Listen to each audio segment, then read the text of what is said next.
Ah, c'est le lycée François 1er à Fontainebleau. Alors je ne l'ai pas reconnu tout simplement parce que j'y suis allé qu'un an. J'y suis allé de 16 ans à 17. Et puis après, ils m'ont viré et ma scolarité était terminée. Voilà. Quand j'avais une dizaine d'années, c'était juste après 68. Et là, vraiment, c'était très particulier chez mes parents parce qu'ils ramenaient sans arrêt du monde. Il y avait tout le temps du monde à la maison. On n'était jamais juste la famille. Et en plus, à cette époque-là, tout le monde se parlait. C'était vraiment quelque chose d'extraordinaire qui n'existe plus, qui reviendra peut-être. C'est que tout le monde se parlait et il y avait aussi bien le concierge qui venait à la maison que le directeur du Collège de France. Et tout le monde parlait de la vie. C'était un redépart dans la vie, c'était vraiment génial. Oh, ça c'est les pays où je suis allé, ça. Je pense même qu'il en manque. Il en manque. Ah oui, c'est plus rouge que ça. Ah oui, il y a la Russie qui ferait une grosse tache rouge en haut. C'est vraiment... je suis allé dans plein de pays et aujourd'hui j'en suis à plus de 110 pays. Donc oui, c'est un petit tour du monde quand même. Ah, mes premiers films. Mon premier film, je l'ai fait à 12 ans et c'était un film de fiction en Super 8 que j'ai tourné avec mon cousin et on a même fait, parce que la caméra était muette, on a fait le son en post-synchronisation, ça veut dire enregistrer les voix après, aux vacances d'après, avec la grand-mère, avec tous les comédiens qu'on avait. C'était pas tout à fait en face, mais c'est très bien. Et c'est bien de revoir ça maintenant, parce que je compte faire ma deuxième fiction très vite. Ah oui, c'est vrai, en 80, à peu près, oui, c'est vraiment à cette époque-là. Il n'y avait pas de carte de fidélité pour les cinémas et je sais pas, je me suis voté un budget cinéma illimité. J'ai eu besoin de passer par cette manière de fonctionner pour pouvoir aller beaucoup au cinéma et pas me dire est-ce que j'y vais ou est-ce que j'y vais pas. C'était devenu gratuit dans ma tête. Et j'ai vu entre 4 et 10 films par semaine en fait, je crois que je cherchais une chose, j'essayais de comprendre pourquoi certains films marchent et d'autres ne marchent pas, alors que l'histoire tient la route. Et moi, la seule conclusion que j'ai trouvée, c'est un problème de cohérence. Si le film est cohérent, il peut être totalement barré, mais il faut qu'il soit cohérent. Et on va tester ça très bientôt. Ah, mon service militaire à l'armée. Tout à fait. Alors moi, j'ai eu un départ un petit peu difficile, parce que quand tu n'as pas fait d'études, c'est plus compliqué. Et j'ai fini par m'engager au cinéma des armées où j'étais censé être ingénieur du son. Bon, je comprenais très vite, donc ça, j'ai pas eu de problème technique à ce niveau-là. Et ça a démarré très vite parce qu'ils m'ont fait enregistrer un moteur de char, un truc tout simple, et après ils m'ont envoyé à Beyrouth. Ensuite, j'ai eu une grande période pour CBS News, et là, ça a été le début de la vraie aventure, je crois.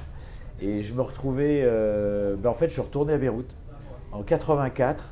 Et là, je peux vous dire que c'était vraiment chaud. C'est-à-dire que j'ai dormi dans la cave de l'hôtel parce qu'il y avait des bombardements. On s'est fait tirer dessus. On a été vraiment dans des situations extrêmement tendues. On est arrivé aussi sur des lieux de massacre qui étaient quand même extrêmement durs. Et ça a été vraiment un départ dans une espèce de vie d'aventure quand même. Vraiment, ça a basculé. Alors ça, c'est mon projet de ma vie. Projet de ma vie, j'en ai eu plein. Mais une fois qu'il est exécuté, qu'il est fait, que tu as réussi, c'est plus le projet de ta vie, c'est le suivant. Et là, c'est celui-là, le suivant, de faire un film de fiction sur la série J'irai dormir chez vous. Donc c'est un petit peu bizarre, mais je me suis retrouvé très souvent dans des situations compliquées, on ne sait pas comment ça va finir.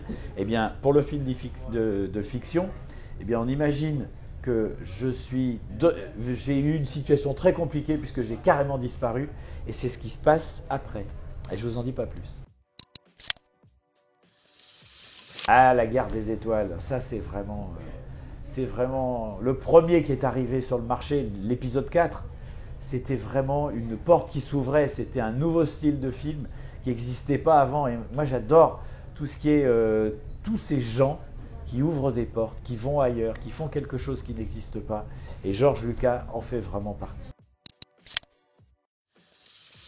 Alors on m'a croisé souvent au festival interceltique pour un truc vraiment pour une histoire qui est plutôt drôle, c'est que j'ai tourné un épisode au Royaume-Uni, au Pays de Galles, et à un moment, il y a 2 personnes qui viennent vers moi et qui me disent On va souvent au festival interceltique de Lorient. Et je dis, ah oui, j'en ai entendu parler, j'y suis jamais allé.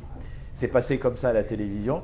Et le festival m'a appelé pour m'inviter. J'ai pas pu y aller, mais plusieurs années de suite, ils m'ont invité. Et après, j'ai commencé à y aller assez régulièrement. Et je ne sais pas quand j'y retournerai, mais c'est vraiment sympa. Et une 504 décapotable. Ben, j'en ai une. Mais c'est une épave, mais je l'adore. Je ne sais pas combien de temps je vais pouvoir la garder. Mais je roule encore avec. Et il y a un été, je suis tombé en panne. Et ça, c'est des voitures qu'on ne répare pas facilement. Parce que même les garagistes ne savent plus faire. Et du coup, bah, je l'ai récupéré, mais j'ai acheté une voiture qui était en vente juste à côté sur le bord de la route et je suis reparti 2 heures après pour continuer mes vacances. Ah oui, je pense que c'était effectivement quand j'avais 5 ans, je me suis retrouvé effectivement porte de Gentilly parce que j'ai fait une fugue. Mais j'ai pas fait une fugue pour quitter mes parents, etc. Je suis parti avec, c'est moi qui l'ai entraîné, hein, je vous le dis, le voisin de palier. Et on avait 5 ans et on est parti explorer les rues. Mais c'était la nuit, en plein Paris. Enfin, plein Paris. On n'était pas très loin de la porte de Gentilly, mais il y avait 2 stations de métro. Et on est retourné là-bas parce qu'on voulait aller au square. Puis quand on a vu qu'il était fermé, qu'il était tout noir, on est rentré. Mais on est parti 2 heures et on s'est fait un petit peu engueuler quand même. Ah, j'ai fait une expédition dans le métro parisien. C'est effectivement, il y a 87, ça fait 32 ans. Ça fait 32 ans, en 87, j'ai fait une expédition dans le métro parisien. Et c'était très marrant parce que je voulais faire une parodie d'expédition. Donc on a mis des sacs à dos, des lampes frontales. Et on a fait un truc qui est totalement interdit et qui est extrêmement dangereux. On a fait le tour de Paris sur les voies à pied pendant la nuit, pendant les heures de fermeture des métros. Mais c'est très dangereux parce qu'il y a des rails électrifiés. Et si tu mets la main, t'es mort, t'exploses. Mais c'était génial. Alors ça, effectivement, ça me rappelle tout à fait la Cinébule. La Cinébule, c'est un appareil qu'on a inventé avec 2 copains, qui est une montgolfière, et dessous, il y a une banquette. Et le pilote est assis d'un côté, le caméraman de l'autre, et ça servait à faire des travelling ou des prises de vue aériennes dans des endroits où on ne pouvait pas se payer un hélicoptère parce que c'était trop cher, il fallait faire venir de trop loin. Et on a fait des vols, mais alors mémorables, surtout que il n'y avait pas de moteur, donc on a décollé d'un iceberg, on avait des Zodiacs qui étaient là pour nous rattraper si on partait vers le large, enfin des trucs comme ça. Et c'était vraiment génial. Et pourquoi on a fait ça? Tout simplement parce qu'à l'époque, il n'y avait pas de drone. Les prises de vue aériennes, c'était juste les hélicoptères. Et donc, nous, on a fait notre petite solution alternative. Alors une fois, j'ai fait un vol complet avec cette montgolfière, en plus dans une situation où je m'étais mis à l'envers, j'avais la tête plus bas que la banquette, j'étais à genoux, et j'avais un baudrier, un harnais, pour pas tomber. Et tout le vol, je me disais, je suis à la limite de tomber. J'ai presque eu envie de me laisser aller pour me faire attraper par ma sangle. Et au moment où on s'est posé, j'ai découvert vraiment que j'étais pas attaché.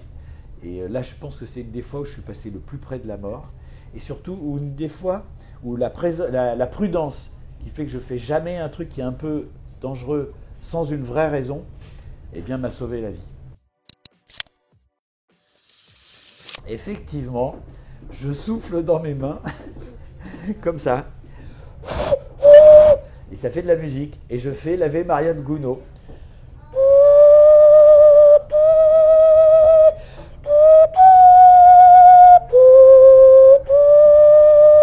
Bon, avec le piano, c'est mieux. Et ça m'a servi au Cambodge une fois, parce que j'ai rencontré un vieil homme avec qui on n'arrivait pas à échanger un mot.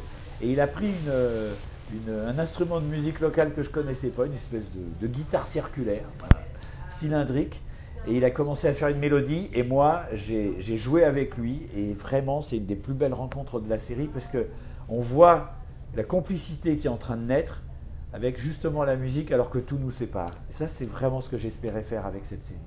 Merci beaucoup.